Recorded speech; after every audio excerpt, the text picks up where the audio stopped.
রাসূল খোদার প্রিয় হাবিব তুমি, মানবের আদর্শ তুমি, সব মানবের সেরা তুমি, সৃষ্টিকুলের শ্রেষ্ঠ তুমি, মানবের আদর্শ তুমি, মহাসত্যবাদী তুমি, মিথ্যা বিনাশকারী তুমি, মোদের রাহবার তুমি, সুপথের দিশারি তুমি, সব মানবের সেরা তুমি, সৃষ্টিকুলের শ্রেষ্ঠ তুমি, মানবের আদর্শ তুমি। সাল্লাল্লাহু আলাইহি ওয়াসাল্লাম। জনাব রফিউদ্দিন ঢালী সাহেব, যিনি এই ট্রাভেলসের প্রতিষ্ঠাতা, ভাইয়ের কাছে অত্যন্ত বিনয়ের সঙ্গে বলবো, সময় খুবই কম, আপনি তার মূল্যবান বয়ান অল্প সময়ের মধ্যে বলুন। আসসালামু আলাইকুম ওয়া রাহমাতুল্লাহি ওয়া বারাকাতুহু। জাবাল আর নূর ট্যুর অ্যান্ড ট্রাভেলস মূল প্রতিষ্ঠাতা আমার শ্রদ্ধেয় পিতা আলহাজ মাওলানা গোলাম মোস্তফা সাহেব, অনেকেই চেনেন কম বেশি। তিনি দীর্ঘ 30 বছর যাবৎ স্বরূপনগর রশিয়া সিনিয়র মাদ্রাসায় চাকরি করেছেন এবং 2008 সাল থেকে তিনি হাজীদের খেদমত করার উদ্দেশ্য নিয়ে ট্রাভেলস প্রতিষ্ঠা করেন। বর্তমান বয়সের কারণে, যেহেতু 85 বছর বয়স হয়ে গিয়েছে, তিনি আর খুব একটা বেশি চলাফেরা করতে পারেন না, তবু আল্লাহ সুস্থ রেখেছেন, ভালো আছে। এখন আমি ওনার ছোট ছেলে, আমি এই ট্রাভেলস বর্তমান পরিচালনা করছি। তো ট্রাভেলস আমার আব্বা যখন প্রতিষ্ঠা করে বা আমি যখন আমার হাতে যখন এর দায়িত্ব তুলে দেয়, একটাই কথা বলে যে ট্রাভেলস মানে শুধু ব্যবসা করা নয়, যদি তোমার লক্ষ্য থাকে দিনের খেদমত করা, তাহলে একদিন তুমি অনেক উপরে উঠতে পারবে। তো আমি এই ট্রাভেলস আমরা পরিচালনা করছি। এখনো পর্যন্ত আমাদের একটাই উদ্দেশ্য, আল্লাহর ঘরের মেহমানদেরকে সুষ্ঠু পরিষেবা দেওয়া। আপনারা দোয়া করবেন যেন আমি আমার এই লক্ষ্যের উপরে দাঁড়িয়ে থাকতে পারি। এখনো পর্যন্ত জাবাল আর নূর ট্যুর অ্যান্ড ট্রাভেলস যত হাজি ঘুরিয়ে নিয়ে এসছে, প্রত্যেকের কাছে আপনারা কম বেশি শুনতে পারবেন, প্রত্যেকটা হাজি এখনো পর্যন্ত কেউ বলেনি যে না ভাইদের সাথে গিয়ে আমার কোনো কষ্ট হয়েছে। আমাদের লক্ষ্য একটাই, আল্লাহর ঘরের মেহমান যারা যাবে, নবীর বাড়ির মেহমান যারা হবে, তারা সুস্থ থাকুক। সেই লক্ষ্যে আমরা যেমন এখান থেকে বলি যে আমরা কাছাকাছি রাখবো, আমরা কাছাকাছি রাখি। এই নয়, বর্তমান সময়ে বহু ট্রাভেলস আছে যারা কথার সঙ্গে কাজের কোনো মিল নেই। এখান থেকে বলে নিয়ে যাচ্ছে আপনাদের কাছাকাছি রাখবো, মক্কা শরীফে গিয়ে দেখা যাচ্ছে 20 মিনিট 25 মিনিট আধা ঘন্টা দূরে হেঁটে আসতে হচ্ছে। মসজিদে নববীতে যখন যাচ্ছে মদিনা শরীফে, তখনও আধা ঘন্টা 40 মিনিটে হাঁটতে হচ্ছে, হাজিদের পেরেশানি হচ্ছে। সেই জায়গাটাতে ইনশাল্লাহ আমরা এখনো সেরকম কিছু না, আমরা যতটা কাছাকাছি রাখবো বলি কাছাকাছিতেই ইনশাল্লাহ রাখার চেষ্টা করি। ভাই ইলিয়াসের সঙ্গে আমার কথা হয়েছে, উনি আমার অনেক ফেসবুক গুলো শেয়ার করেন, ফলো করেন, হাজিদের বাইট গুলো দেখেন। দেখার পরে উনি আমাকে ফোন করলেন, ভাই আমি আপনার সঙ্গে একটু কাজ করতে চাই, যদি একটু সুযোগ করে দেন তাহলে আমি এখানে একটা অফিস করতে চাই। আমি বললাম আমার ট্রাভেলস থেকে আপনার জন্য সর্বোচ্চ পর্যায়ে যতটা সহযোগিতা করার দরকার আমি করব, আপনি একটা অফিস করুন। যাই হোক, আলহামদুলিল্লাহ এতটা মুসল্লি বলুন, হাজি সাহেব বলুন, ওস্তাদ হুজুররা আছেন, মাদ্রাসার সীমানা মাদ্রাসার ওস্তাদ হুজুররা আছেন। আচ্ছা, মরহুম মুফতি ইসমাইল সাহেবের মাদ্রাসার স্বনামধন্য হুজুর ওস্তাদ হুজুররা আছেন। তো খুব ভালো লাগছে আমার যে আপনারা আজকে ইলিয়াস ভাইয়ের পাশে দাঁড়িয়ে তাকে সহযোগিতা করার ইচ্ছা পোষণ করেছেন। আমি এখানে দায়িত্ব নিয়ে একটা কথা বলে যেতে চাই, আমি রাফিউল্লাহ, ইলিয়াস ভাই আমার উপরে যে ভরসা রেখেছেন, আপনারা ইলিয়াস ভাইয়ের উপরে ভরসা রাখবেন।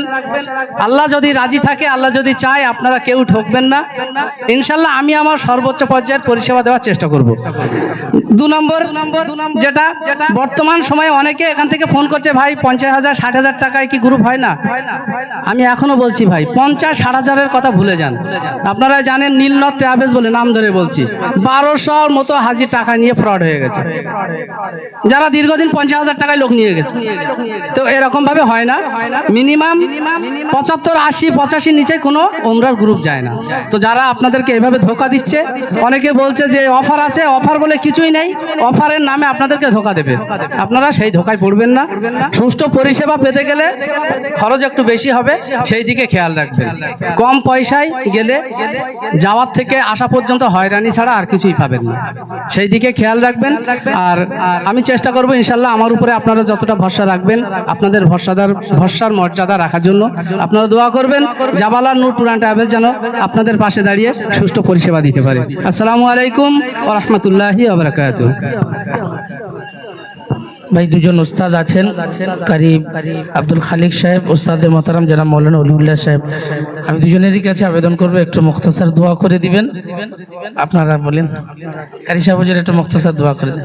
بغل جلال وجهك وعظيم سلطانك اللهم صل على سيدنا محمد وعلى آل سيدنا محمد وبارك وسلم جزا الله عنا محمد صلى الله عليه وسلم। এই পরওয়ারদিগার আলম বেনিয়াজ, আমরা সকলেই তোমার বান্দা। হে আল্লাহ, তোমার পবিত্র ঘর এবং তোমার পবিত্র নবীর কবর মুবারককে জিয়ারত করার আমাদের সকলের তৌফিক দান করো আল্লাহ। এই আল্লাহ আমিন। আমরা যারা হাত তুলেছি, আমাদের পিতামাতা এবং আমাদের আত্মীয় স্বজন যারা যেখানে এখনো যেতে পারেনি, এবং আমাদেরকে যাওয়ার তুমি তৌফিক দান করো। হে আল্লাহ, আমাদের দোয়াকে তোমার হাবিবের সদকায়ে তফল কবুল করে নাও। সাল্লাল্লাহু তাআলা আলা খায়রি খালকিহি মুহাম্মাদিন ওয়া আলিহি ওয়া আসহাবিহি আজমাইন বিরহমাতিকা ইয়া আরহামার রাহিমিন। ট্রাভেলসের মাধ্যমে আমরা যে সমস্ত ভাইয়েরা যাচ্ছি, ওমরা করার নামে একটা হিড়িক পড়ে গেছে এবং সেই ওমরাটা একটা ট্যুরে পরিণত হয়ে গেছে। প্রথমত আমি অনুরোধ করব নিয়ত ঠিক করে রাখার। দ্বিতীয়ত এই, আমার বহু ভাই এমন আছেন যাদের পয়সা হয়ে গেছে, হজ ফরজ হয়ে গেছে। আমি ব্যক্তিগতভাবে অনেক ভাইকে বুঝিয়েছিলাম যে ভাই ওমরা আপনি করছেন করুন, কিন্তু হজ আপনার ফরজ হয়ে গেছে।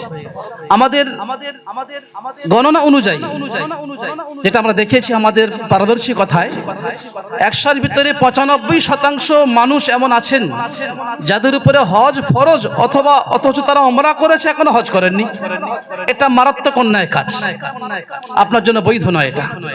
আপনি ওমরা করবেন, হাদিসে ওমরা করার কথা এসেছে, করুন, কিন্তু যদি আপনার হজ ফরজ হয়ে গিয়ে থাকে, আপনাকে হজটাই করতে হবে আর তারপর আপনি ওমরা করুন। আপনাদেরকে আমি অনুরোধ করবো আজকে এই ভিডিও বার্তার মাধ্যমে যে ওমরা করে আসার পর আপনি কিন্তু হজ করছেন না, এটা অন্যায় কাজ। যদি আপনি হজ ফরজ হয়ে থাকে, আপনার হজকে আগে আদায় করতে হবে, তারপর ওমরা করুন। আগে যদি ওমরা করে থাকেন, পরে আবার হজটা করে নেন, কিন্তু এগুলো আপনার করবেন না যে ওমরা করে এসেছি বলে আমার হজ পালন হয়ে গেছে, আমি আর হজে যাব না, এটা বোকামি হবে এবং হাদিস নিষেধ করবে। আমি সেজন্য এই লাইভের মাধ্যমে আপনাদেরকে বলবো, এই মাসআলার দিকে আপনারা ফলো রাখবেন। ইনশাআল্লাহ আমরা হজে যাব, তারপরে আমরা ওমরা করব। যেমন নাকি নফল নামাজের গুরুত্ব আছে, ফরজ নামাজের গুরুত্ব আছে, কিন্তু এমন নয় যে আমি নফল নামাজ ছেড়ে দিয়ে ফরজ নামাজকে পড়বো। অবশ্যই পড়তে হবে, কিন্তু ফরজ নামাজ ছেড়ে দিয়ে নফল নামাজ পড়বো এমনটা যেন না হয়ে যায়। সেই সাথে সাথে আমার পাশে যে ভাই দাঁড়িয়ে আছেন, আমার ইলিয়াস ভাই, আমি নিজেও বিভিন্ন জায়গায় বয়ান বক্তব্য যাই, বক্তব্য রাখার জন্য ভাই সেখানে লাইভে যান। অনেক অত্যন্ত নেক মানুষ, সীমানা মাদ্রাসার কাছাকাছি বসবাস করেন। ভাইকে আমার কাছে আছেন এবং সেই সাথে আমার যিনি আসল ট্রাভেলসের মালিক আর কি, আব্দুল্লাহ ভাই সাহেব আছেন। তাদেরকে আপনারা ভরসা করুন, তাদের সঙ্গে থাকুন। আমরা আশা করছি, আমারও ইচ্ছা আছে ভাইদের সঙ্গে একটা ওমরা করে আসার জন্য। এদিকে আমরা সবাই ফলো রাখবো ইনশাআল্লাহ। আর আমি জাবাল আর নূর ট্যুর অ্যান্ড ট্রাভেলস, এই ব্যাগটা আপনারা দেখছেন, পিছনে লেখা আছে। যারা আমাদের জেলার বাইরে আছেন, ঠিকানা খুবই সোজা, সীমানা বাজার, ঢাকি রোড, তার মানে দক্ষিণ 24 পরগনা জেলা। জয়নগর অথবা কুলতলি থানা। আপনি জয়নগর স্টেশনে নামলে একটা গাড়ি ধরলে আমাদের ট্রাভেলসে পৌঁছে যাবেন। আর সেই সাথে নাম্বার তো আছে, নাম্বারে যোগাযোগ করুন, সহজে আসুন। আমরা সবসময় আপনাদের সেবায় নিবেদিত প্রাণ ইনশাআল্লাহ। আসসালামু আলাইকুম। সময় খুব সংক্ষেপ, আমি 2 মিনিট কথা বলবো। আমি মাওলানা রেজাউল হক, আমি উত্তর চব্বিশ পরগনার সন্দেশখালী থানা। অনেকে আমাকে চেনেন, আমি ফুরফুরা মুজাদ্দেদ জামানের মতাদর্শের একজন নগণ্য খাদেম ও আলেম। আমার ওয়াজ, আমার ইউটিউব চ্যানেল বা আমার ফেসবুক পেজ লাইভ চলছে, আমার দর্শকরা আছেন, আপনারা আছেন, সকলের কাছে একটা অনুরোধ আমি রাখছি যে আজকে অত্যন্ত এই দক্ষিণ চব্বিশ পরগনা লাগোয়া সীমানা বাজারে এসে খুব ভালো লাগলো। তো আমার দর্শক যারা আছেন ইউটিউব এবং ফেসবুকে, আমি সবার কাছে অনুরোধ করছি, হজ এবং উমরার জন্য নির্ভরযোগ্য একটা প্রতিষ্ঠান, সেটা হলো জাবাল আল নূর ট্যুর অ্যান্ড ট্রাভেলস। যাই হোক, আলহামদুলিল্লাহ অত্যন্ত খুশির সঙ্গে আমি মাওলানা রেজাউল হক আমি জানাচ্ছি সকলকে, দেশ এবং বিদেশ যেখানে যত আমার ফলোয়ার বা আমার ভক্ত আছেন তাদেরকে, যে এতদিন হেড অফিস ছিল গোকুলপুর স্বরূপনগর থানা, তারপরে ব্রাঞ্চ অফিস হলো ঘটকপুকুর দক্ষিণ চব্বিশ পরগনা। আলহামদুলিল্লাহ আজকে আমি আনন্দের সঙ্গে জানাচ্ছি আবারও জাবাল আল নূর ট্যুর অ্যান্ড ট্রাভেলস একটা ব্রাঞ্চ অফিস হলো সীমানা বাজার দক্ষিণ চব্বিশ পরগনা। সেখানে আমাদের দায়িত্বে আছেন ভাই ইলিয়াস আলী সাহেব। কেউ যদি আমার ভক্ত যারা আছেন যদি উমরা হতে যেতে চান, সকলের কাছে ব্যক্তিগতভাবে আমি এই ট্রাভেলসের উপরে ভরসা রেখে এবং ভাইয়ের চরিত্র, স্বচ্ছতা, কথাবার্তার উপরে নির্ভর করে, আল্লাহর উপরে তাওয়াক্কুল করে এটা এতটুকু আহ্বান করছি, যদি যেতে চান ইলিয়াস ভাই এবং রফিকুল্লাহ ভাইয়ের উপরে সবাই আস্থা রেখে আল্লাহর উপরে ভরসা রেখে কাজ করুন, ইনশাআল্লাহ কামিয়াব হবে। এই বলে আমার বক্তব্য শেষ করছি। ওয়া আখির দাওয়ানা আলহামদুলিল্লাহি রাব্বিল আলামিন।